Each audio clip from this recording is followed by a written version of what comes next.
বন্ধ করো এসব। কে বললো রে? ভাই আমি বিয়েটা করবো না ভাই। ভাই এই বিয়ে করার থেকে মরে যাওয়া ভালো। হেভ ইউর সেলফ ঈশান। দুদিন অন্তর অন্তর সব কি শুরু করছিস তুই?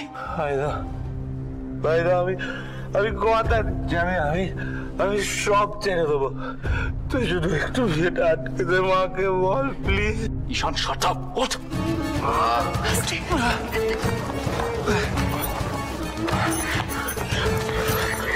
কুসুম, তুমি তোমার ঘরে যাও, ফ্যামিলি ম্যাটারে ঢুকো না। আমি ওকে সামলে নেবো, তুমি ঘরে যাও। ভাইদা এই বিয়ে আমি করব না। কেউ আমাকে জোর করতে পারবে না। আমি বিয়ের দিন পালিয়ে যাব, ব্যানিশ হয়ে যাব, কেউ আমাকে খুঁজে পাবে না। ঈশান শোন, তুই বন্ধ করো এসব। কে বললো রে? আজই ডাউনলোড করুন আর এনজয় করুন আপনার পছন্দের শো।